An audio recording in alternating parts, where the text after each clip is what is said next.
తెలంగాణ కాంగ్రెస్ నూతన సారథి ఎవరు? రాష్ట్రంలో కాంగ్రెస్ అధికారంలోకి వచ్చినప్పటి నుంచి ఇంకా నడుస్తున్న ఏకైక చర్చ ఇది. దీంతో పీసీసీ చీఫ్ ఎంపికను కొలిక్కి తెచ్చేందుకు కాంగ్రెస్ అధిష్టానం ప్రయత్నిస్తోంది. అయితే పలువురి పేర్లు ఇప్పటికే కన్ఫర్మ్ అయ్యాయని వార్తలు హల్చల్ చేస్తుండటంతో ఆశావాహులు ఈసారైనా అదృష్టం వారికి వరించకపోతుందా అని ఎదురు చూస్తున్నారు. ఇటు రాష్ట్ర మంత్రివర్గ విస్తరణ పైన కాంగ్రెస్ అధిష్టానం కసరత్తు చేస్తోంది. సీఎం రేవంత్ రెడ్డి నేతృత్వంలోని రాష్ట్ర నాయకత్వం పార్టీ పెద్దలతో సమాలోచనలు జరిపింది. పార్టీ నాయకులతో విస్తృత చర్చలు జరిగినా తుది నిర్ణయానికి రాలేదు. పీసీసీ అధ్యక్షుడిగా క్రియాశీలకంగా ఉండే వ్యక్తిని నియమించాలన్న అభిప్రాయానికి వచ్చినట్లు సమాచారం. పీసీసీ అధ్యక్ష పదవి నిర్ణయాన్ని బట్టి మంత్రివర్గ విస్తరణలో సామాజిక మార్పు ఆధారపడి ఉంటుందని సమాచారం. 2 రోజుల్లో పీసీసీ అధ్యక్షుడి ఎంపిక, ఆ వెంటనే మంత్రి పదవులకు పేర్లు ఖరారు కావచ్చని తెలుస్తోంది. పీసీసీ అధ్యక్ష పదవికి బీసీ సామాజిక వర్గం నుంచి ప్రస్తుత వర్కింగ్ ప్రెసిడెంట్ మహేష్ కుమార్ గౌడ్, మాజీ ఎంపీ మధుయాష్కి గౌడ్, ఎస్సీ సామాజిక వర్గం నుంచి మాజీ ఎమ్మెల్యే సంపత్ కుమార్, ధర్మపురి ఎమ్మెల్యే అడ్లూరి లక్ష్మణ్ కుమార్, ఎస్టీల నుంచి ఎంపీ పోరిక బలరాం నాయక్ పేర్లను రాష్ట్ర నాయకులు ప్రతిపాదించినట్లు తెలుస్తోంది. వీరిలో మహేష్ గౌడ్, లక్ష్మణ్ కుమార్, బలరాం నాయక్లలో ఒకరికి మెరుగైన అవకాశాలున్నట్లు తెలుస్తోంది. అన్ని అనుకున్నట్లు జరిగితే ఇవాళ సాయంత్రం లోపు అధికారిక ప్రకటన ఉంటుందని విశ్వసనీయ వర్గాల సమాచారం.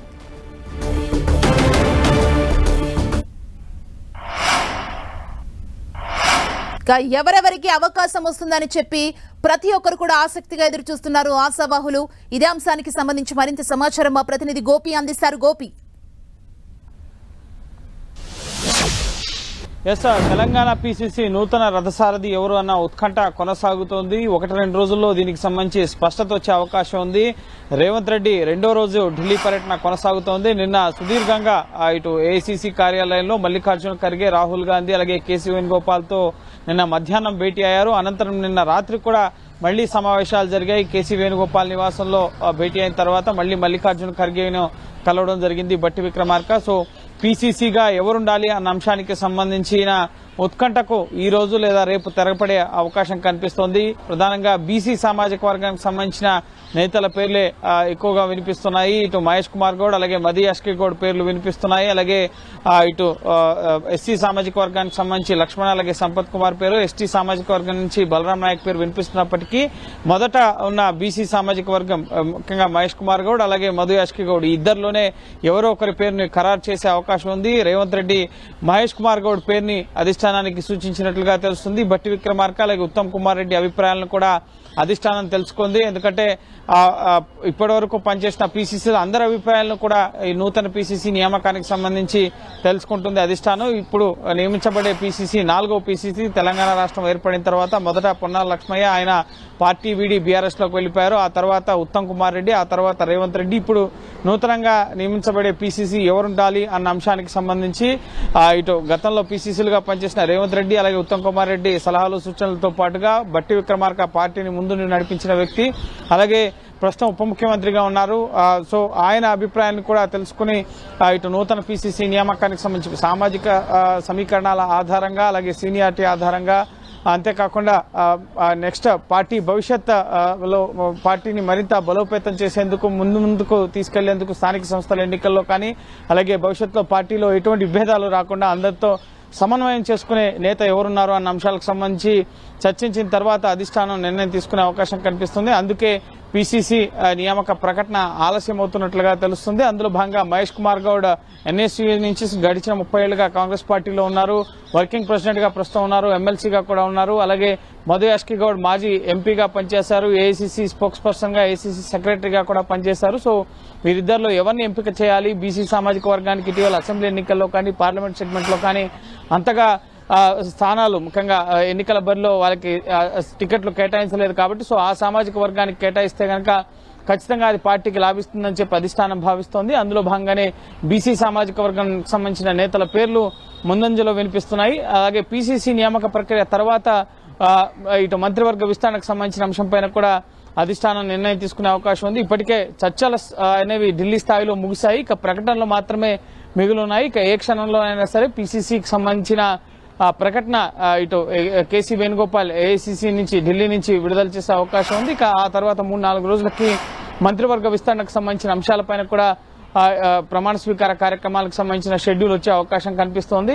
ప్రస్తుతం ఢిల్లీలోనే ఉన్నారు. ఈ రోజు కూడా ఇటు కేసీ వేణుగోపాల్ అలాగే సోనియా గాంధీ, రాహుల్ గాంధీని ఇటు బట్టి విక్రమార్క అలాగే రేవంత్ రెడ్డి, ఉత్తమ్ కుమార్ రెడ్డి కలిసే అవకాశం ఉంది. రాజీవ్ గాంధీ స్టాచ్యూ ఇనాగ్రేషన్ తో పాటుగా రైతు రుణమాఫీకి సంబంధించిన బహిరంగ సభకు రావాల్సిందిగా ఇటు రాహుల్ గాంధీని అలాగే సోనియా గాంధీని ఆహ్వానించే అవకాశం కనిపిస్తోంది. అలాగే పలువురు కేంద్ర మంత్రులను కూడా కలుస్తున్నారు రేవంత్ రెడ్డి. నిన్న ఇటు జ్యోతిరాదిత్య సింధియా ఐటీ టెలికమ్యూనికేషన్ కి సంబంధించిన మినిస్ట్రీని కలవడం జరిగింది. టీ ఫైబర్ కి సంబంధించిన అంశానికి సంబంధించి 1779 కోట్ల రుణానికి సంబంధించి వడ్డీ లేని రుణాన్ని ఇవ్వాల్సిందిగా కోరడం జరిగింది.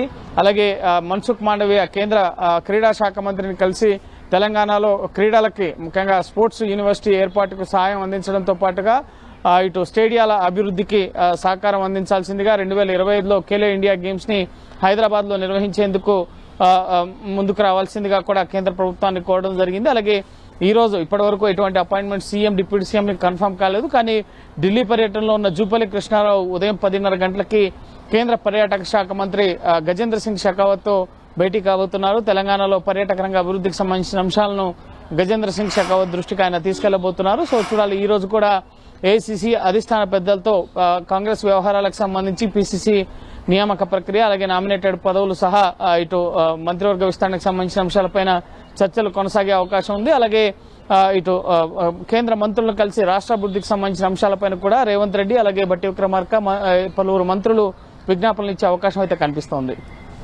గోపి, అంటే ఈ రోజు దీనికి సంబంధించి ఫైనల్ గా ఒక క్లారిటీ వచ్చే అవకాశం ఉందా? ఎస్ సార్, పిసిసి నియామక ప్రక్రియకు సంబంధించి ఒక అధికారిక ప్రకటన అయితే వచ్చే అవకాశం ఉంది. ఈ రోజు శనివారం కావడం, అలాగే ప్రస్తుతం హర్యానా అలాగే జమ్మూ కాశ్మీర్ కి సంబంధించిన అసెంబ్లీ ఎన్నికల షెడ్యూల్ వచ్చింది కాబట్టి సో ఎలక్షన్ కమిటీ సమావేశాలు అలాగే ఇతర ముఖ్యంగా అభ్యర్థుల ప్రకటన ప్రచార కార్యక్రమాలకు సంబంధించిన అంశాలపైన ఏఐసిసి అధిష్టానం దృష్టి సారించడం జరిగింది. ఒక తెలంగాణ కాదు, కర్ణాటక పిసిసికి సంబంధించిన అంశంపైన కూడా అధిష్టానం నిర్ణయం తీసుకునే అవకాశం కనిపిస్తోంది. నిన్న సిద్దరామయ్య, డీకే శివకుమార్ కూడా మల్లికార్జున ఖర్గే, రాహుల్ గాంధీతో భేటీ అయ్యారు. ప్రస్తుతం కర్ణాటకలో కూడా డిప్యూటీ సీఎంగా ఉన్న డీకే శివకుమార్ పిసిసిగా కొనసాగుతున్నారు. సో అక్కడ కూడా ఇటు సిద్దరామయ్య ముఖ్యమంత్రిగా ఉన్నారు, డిప్యూటీ సీఎంగా డీకే శివకుమార్ ఆయన పిసిసిగా కూడా కొనసాగుతున్నారు. ఇప్పుడు రేవంత్ రెడ్డి ఏ విధంగా సీఎంగా ఉండి పిసిసిగా కొనసాగుతున్నారు, సో అదే తరహాలో సో అక్కడ కూడా పిసిసిని మార్చాలన్న అంశం ఉంది. కాబట్టి సో రెండు రాష్ట్రాలకు కలిపి ముఖ్యంగా ప్రకటన విడుదల చేసే అవకాశం ఉంది. సో ఈ రోజు లేదా 1-2 రోజుల్లో ఈ పిసిసి నియామక ప్రక్రియకు సంబంధించి ప్రకటన వచ్చే అవకాశం ఉంది. అలాగే మంత్రివర్గ విస్తరణకు సంబంధించి కూడా ఈ వారం రోజుల్లో స్పష్టత అనేది రాబోతోంది. Thank you Gopi.